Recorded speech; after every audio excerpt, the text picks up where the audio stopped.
was the particular moment which made me totally uncomfortable, creeped out। मैं बोल नहीं सकता भाई, मुझे कितना अजीब फील हो रहा था। दिनों के लिए मैं इंस्टाग्राम पे कैटफिश अकाउंट बनाने वाला हूँ, यानी मैं इंस्टाग्राम पे लड़की होने का प्रिटेंड करूंगा। एंड मैं ये प्रिटेंड जब तक करूंगा जब तक मुझे आउट ऑफ नोवेयर कोई एक लड़का हैरेस करके चला जाता है। मैं ना ही किसी लड़के को सामने से डीएम करूंगा, ना ही कोई बात इनिशिएट करूंगा, ना ही फ्लर्ट करूंगा, ना ही कोई वल्गर बात करूंगा। फिर भी देखते हैं क्या मुझे कोई लड़का आके हैरेस करता है, एंड देखते हैं कि लड़कियों को इंस्टाग्राम पे क्या क्या प्रॉब्लम्स फेस करनी पड़ती हैं। तो चलो यार, अब इस वीडियो को शुरू करते हैं। डे वन की शुरुआत करते हैं। एंड मुझे नहीं पता बेसिकली ये चैलेंज कितना लंबा होने वाला है। हो सकता है ये चैलेंज सिर्फ 30 मिनट का हो सकता है चैलेंज 30 दिन का भी हो। तो तुम्हें मेरे साथ ही पता चलेगा। तो यार आओ अब इस वीडियो को शुरू करते हैं। Let's begin with the day one. तो डे वन में सबसे पहले मुझे एक इंस्टाग्राम आईडी की जरूरत थी जिसको मैं इस कैटफिश चैलेंज के लिए यूज कर सकता था। तो मैंने अपने एक दोस्त से एक इंस्टाग्राम की आईडी ले ली जो कि उस पास एक पुरानी आईडी पड़ी थी। एंड मैं उस आईडी को अब कन्वर्ट करने वाला था एक लड़की के अकाउंट में। तो सबसे पहले मुझे इस आईडी का यूजर नेम चेंज करना था क्योंकि उसी से लोग तुम्हें रिकॉग्नाइज करते हैं। और मैंने इस आईडी का नाम बहुत सोचा लेकिन मेरे दिमाग में तो कुछ भी नहीं आया। गया चैट जीपीटी पे एंड मैंने उससे पूछा मुझे एक रैंडम अच्छा सा लड़के का यूजर नेम सजेस्ट कर दे। उसने मुझे अवानी रोज बताया जो कि मैंने यूजर नेम रख भी दिया। उसके बाद बारी आती है पीएफपी की। पहले मैं सोच रहा था क्यों ना एक असली लड़की का फेस यूज किया जाए। इसमें ना पकड़े जाने का भी चांस है कि ये कैटफिश अकाउंट है, और ऐसे किसी रैंडम लड़की का अपने चैलेंज के लिए यूज करना बिल्कुल भी अच्छी बात नहीं है। सोचा क्यों ना एक पिंटरेस्ट पे जाके एक रैंडम से पीएफपी उठा ली जाए जो कि किसी लड़की का फेस की भी ना हो एंड एक लगे कि गर्ली टाइप आईडी है। तो मैंने एक ऐसे पीएफपी पिंटरेस्ट से उठाई एंड उसको इस आईडी पे लगा दिया। उसके बाद बारी आती है बायो की, क्योंकि बायो एक ऐसी चीज है जिससे लोग तुम्हें जज करते हैं कि तुम कैसे हो, तुम एक्सट्रोवर्ट हो, इंट्रोवर्ट हो, तुम्हारे इंटरेस्ट क्या है, वो सब जज करते हैं तुम्हारी बायो देख के। तो मैंने सबसे पहले अपनी बायो में लिख दिया I love to meet new people. And इसका मतलब ये है कि मैं एक्सट्रोवर्ट हूँ और मुझे नए दोस्तों से मिलना, नए लोगों से मिलना, नए लोगों से बातें करना पसंद है, जिससे लोग मुझे डीएम भी करेंगे क्योंकि मैं कोई वल्गर एक्टिविटी नहीं करने वाला। तो एटलीस्ट कुछ तो मुझे करना ही था जिससे लोग मुझे डीएम करें सामने से। मैं सोचने लगा कि अब हम लोगों को लाएंगे कैसे, हम लोगों से बातें कैसे शुरू करने वाले हैं। तो मैं गया इंस्टाग्राम के सर्च आइकन में एंड मैंने जाकर वहां पे सर्च करा रैंडम जीसी। क्योंकि तुम्हें पता होगा रैंडम जीसी आजकल बहुत ट्रेंड में चल रहा है। एंड लोग ऐसे एक रैंडम से जीसी बना लेते हैं और उसमें सारा दिन बातें करते रहते हैं। एंड उसमें बहुत ज्यादा ऐसे लोग भी होते हैं जो कि लोगों को हैरेस करते हैं, बुली करते हैं, एंड स्पेशली लड़कियों को बुली करते हैं। तो मैं गया कुछ रैंडम जीसी को ज्वाइन करने और मैंने काफी सारे रैंडम जीसी ज्वाइन भी कर लिए। कुछ में मैं ज्वाइन हो गया, कुछ में मैंने रिक्वेस्ट भेज दी एंड मैं काफी रील्स में मैंने कमेंट भी कर दिया कि add me add me add me. And इसी के साथ अब डे वन का एंड होने लगा था क्योंकि मेरे पास कुछ करने को था नहीं। डे वन में मैंने रिक्वेस्ट भेज दी थी, अब मुझे बस वेट करना था कि कब तक मैं इन ग्रुप्स में एक्सेप्ट हो जाता हूँ। एंड जैसे ही डे वन खत्म होता है, डे टू पे मैं खोलता हूँ अपना इंस्टाग्राम का अकाउंट एंड मैं देखता हूँ कि कुछ नया तो मुझे नहीं मिला है। बेसिकली डे टू में भी हमने कुछ जो ग्रुप्स ज्वाइन करे थे उसमें से कुछ ही रिक्वेस्ट हमारी एक्सेप्ट हुई हैं एंड कुछ अभी तक पेंडिंग थी। तो मैंने सोचा कुछ अभी और थोड़ी देर वेट कर लेते हैं एंड शाम को हम कुछ करने की शुरुआत करेंगे, लोगों से बातें करनी शुरू करेंगे एंड यही सब हम शाम से शुरू करने वाले हैं। तो मैं शाम तक वेट करता हूँ एंड शाम जैसे ही हो जाती है मैं कुछ रैंडम जीसी में बातें करना शुरू कर देता हूँ। मैं हाय हेलो लिखता हूँ एंड कुछ इंट्रोडक्शन देता हूँ कुछ लोगों को, जाके कुछ लोगों का इंट्रोडक्शन लेता हूँ, कुछ लोगों से नॉर्मल बातें करता हूँ, हाल चाल पूछता हूँ, मैंने दिन में क्या किया ये बताता हूँ एंड ये सब करता हूँ मैं कुछ देर के लिए। एंड इसी तरह डे टू भी खत्म हो जाता है। अभी तक हमें किसी ने सामने से डीएम भी नहीं किया था, ना ही किसी ने हरास किया था और ना ही किसी ने हमसे कोई फालतू की बात करी थी। लेकिन डे थ्री पे सब कुछ चेंज हो जाता है। सो फाइनली डे थ्री में हम आ चुके हैं। डे वन और टू अभी तक बहुत नॉर्मली निकला है। मैंने सिर्फ रैंडम जीसी ज्वाइन करे, उनमें अपना इंट्रोडक्शन दिया, कुछ लोगों का इंट्रोडक्शन लिया। बाय द वे मेरा इंट्रोडक्शन है, मैं अबानी हूँ, 17 ईयर्स की हूँ और न्यू दिल्ली से हूँ।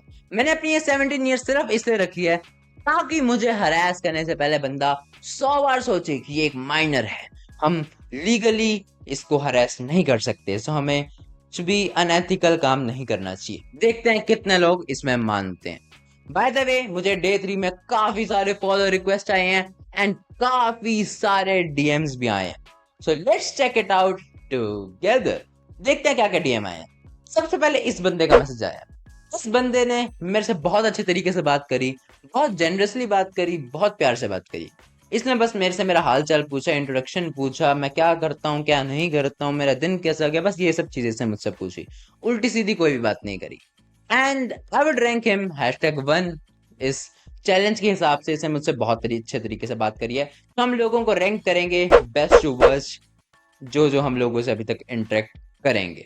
उसके बाद आता है सिड भाई। एसिड भाई को मैंने उसके प्रोफाइल से बहुत तगड़ा जज कर लिया था। वी शुड जज a book by its cover some time. ये मेरे को समझ आ गया था एसिड भाई की प्रोफाइल देख के। ये बंदा मुझसे इतना चेप हुआ है ना भाई, कसम से इतना चेप हुआ है। इस बंदे ने मेरे से बारी बारी मेरी पिक मांगी है, बारी बारी मेरी पिक मांगी है। मेरी फ्रेंड बनोगी, मेरी फ्रेंड बनोगी आप? What is said man. इसने ये बोला मुझे, ये बोला है, मेरी फ्रेंड बनोगी, which was so funny. And उसके बाद इस बंदे ने मेरे को बार बार कॉल किया है, बारी बारी डबल ट्रिपल कॉर्ड पेंटा, इतने मैसेजेस करे हैं, पिक मांगते हैं मेरी। मैंने इतनी बार इसको मना किया, बट स्टिल भाई बंदा रुका नहीं। एंड फाइनली मुझे इस पर तरस आ गया, एंड मैंने इसको मेरी एक पिक भेज दी। एंड ये वाली पिक मैंने अपनी पिछली वीडियो में भी यूज करी थी, शायद तुम लोगों ने देखी हो। नहीं देखी होगी क्योंकि 100 ही व्यूज आए हैं उस वीडियो पे। बाय द वे तुम वो वीडियो देख सकते हो, इस वीडियो के एंड स्क्रीन में मैं लगा दूंगा। पर ये वाली पिक्चर तुम स्क्रीन पे देखो भाई। ये पिक्चर मैंने उसको भेजी, एंड उसको बिल्कुल भी शक नहीं हुआ कि मैं लड़का हूँ, एंड मेरी ये पिक्चर फोटोशॉप्ड है। भाई he fell into that, and obviously ये फेल करने ही वाला था, क्योंकि मुझे अब ऐसा सा ही लग रहा था कि इसको तो मैं ऐसे कुछ ये 100 साल पुरानी एंजल प्रिया की फोटो भी भेज दूंगा, तो ये उस पे भी मेरे को समझ लेगा कि मैं ही हूँ वो। तो मैंने इसको ज्यादा भाव नहीं दिया, एंड मैंने इससे ज्यादा कुछ बात नहीं करी। उसके बाद आता है ये बंदा। इस बंदे ने मेरे को सीधा आते ही, एक्चुअली आप मेरी मैं किसी को कहता नहीं हूँ, but will you be my valentine और समथिंग। मेरी आज तक कोई गर्लफ्रेंड नहीं है। I think destiny wants to make us together, so will you be my girlfriend. ये सब चीजें बोल रहा था मुझे ये बंदा थ्रू आउट द चैट। इसने मुझे यही सब चीजें बोली है शॉर्ट में। एंड इसने मुझे अपनी पिक्स भेजी, बोलता भाई मैं इतना बुरा दिखता हूँ, मैं मेरी कोई गर्लफ्रेंड नहीं है, आप बन जाओ प्लीज, मैं रो दूंगा, मैं अब आज रात को चंद्रमा के ऊपर जाके गिर जाऊंगा और ये सिर सूरज में को निकल जाएगा। ये सब चीजें बोल रहा था मुझे ये बंदा। तो मैंने इसको उतना ज्यादा भाव तो दिया नहीं, बट मैंने इसको बोल दिया कि भाई मैं तो नहीं बन सकती तेरी गर्लफ्रेंड, मुझे स्टडीज पे फोकस करना है। ऑब्वियसली भाई मैं क्यों ही किसी को एक ट्रॉमा दूंगा अपने एक चैलेंज के पीछे। मैंने इसको रिजेक्ट कर दिया सिंपली। उसके बाद आता है हमारा मेन बंदा। इस बंदे ने मुझे हरास किया। उसका मुझे हेलो मैसेज आता है, मैंने इसको रिप्लाई में हेलो किया। उसके बाद इसका अगला ही मैसेज आता है, I am getting hard. I mean how the fuck you have balls to text a random girl online, all this stuff. And इसने मुझसे मेरा इंट्रोडक्शन भी नहीं पूछा, जो मैंने अपनी ये 17 साल रखी थी, वो तो इसको बताने का टाइम ही नहीं मिला, इसने मेरे को पहले ही अरेस्ट कर दिया। मैंने बोला भाई why the fuck you are telling me. He said so what should I do, should I tell it to my teacher और समथिंग। मैंने बोला भाई tell it to your girlfriend. So इसने बोला मेरी कोई गर्लफ्रेंड नहीं है, will you be my girlfriend? And मैंने बोला ऑब्वियसली नहीं, नहीं बन सकती मैं। And he said would be nice. At this point I got creeped out and बहुत ज्यादा अनकंफर्टेबल फील करने लग गया था।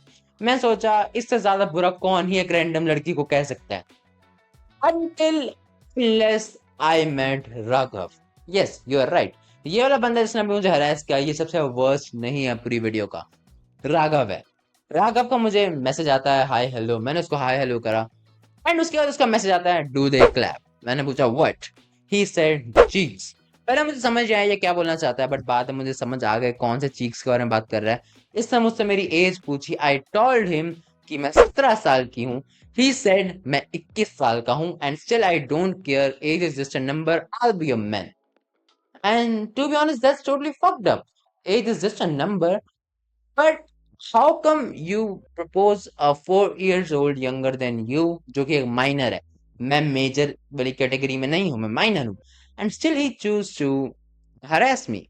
उसके बाद इसका मुझे मैसेज आता है what's my size, and at this point I was creeped out. मैं ऑब्वियसली बीप करने वाला हूँ चीजों को, लेकिन मैं तुम्हें स्क्रीनशॉट्स दिखा दूंगा स्क्रीन पे, जो कि तुम लोग देख सकते हो एंड समझ सकते हो ये मैं क्या फील कर रहा था इस टाइम पे। अगर तुम लोग होते तो तुम भी सेम ही फील करते। उसके बाद इसका मुझे मैसेज आता है, is that right? And this was the particular moment which made me totally uncomfortable, creeped out। मैं बोल नहीं सकता भाई, मुझे कितना अजीब फील हो रहा था। एट दिस पॉइंट मैंने चैलेंज बंद करने का सोच लिया था। मैं अपनी मेंटल हेल्थ और नहीं ऐसी तैसी करवाने वाला था एक चैलेंज के पीछे, एंड मैंने इसको सीन जोन करके छोड़ दिया। थोड़ी देर बाद मैंने इसका मैसेज देखा तो इसने मुझे आर वर्ड बोला हुआ था। एंड आई मीन इतना नॉर्मलाइज हो चुका है ना आर वर्ड बोलना इंटरनेट पे। And I am not a feminist, I am not a pseudo feminist, I am not a awkward god type shit, वो सब नहीं हूं मैं। But still R word is so normalize on internet. कोई भी लड़की को बोल देते हैं जो तुम्हारे लाइक आई वुड से तुम्हारे को प्रपोज जो तुमने करा उसको एक्सेप्ट नहीं करी उसको बोल दो, तुम्हारे बातें नहीं मान रही उसको आर वर्ड जाके बोल दो। इतना नॉर्मलाइज हो चुका है कि एक छोटी मोटी कुत्ते जैसी गाली के नाम पे लोग आजकल आर वर्ड यूज कर दे रहे हैं। I would say it's totally fucked up how the fuck guys have so much balls to say all these creepy stuffs online. मैंने सिर्फ 3 दिन तक ये अकाउंट चलाया एंड 3 दिन में मैं इतना ज्यादा हरास हो चुका हूँ। इमेजिन जो लड़कियां इतने इतने सालों से अकाउंट चला रही हैं एंड और साल भी चलाएंगी, उनको क्या क्या डेली डेली बेसिस पे क्या क्या मैसेजों से डील करना होता होगा। It's it's totally fucked up, and I just want to give you power to deal with all these guys in future, and salute to all y'all, I would say। इस साथ मैं क्या ही बोल सकता हूँ। And I am sorry on the behalf of all these guys जिनने आज तक आपको कुछ उल्टा सीधा मैसेज किया है। और तो मैं कुछ बोल नहीं सकता ऑब्वियसली, क्योंकि एक बंदे ने हरास नहीं करा, मुझे भी दो दो बंदों ने किया है, वो भी सिर्फ एक ही दिन में किया बेसिकली, क्योंकि पहले 2 दिन में तो कुछ खासा हुआ नहीं था। I guess this is all for the challenge. And अगर तुमको इस वीडियो को देख के मजा आए तो इस वीडियो को लाइक कर देना, चैनल पे करने का सब्सक्राइब कर देना। मैं मिलूंगा तुम्हें अगली वीडियो में, तब के लिए bye. I have a dream, that's all I need. I'll make it happen with some work and believe. Know what I want, so I'll take it on. I'll make mistakes, but mistakes make you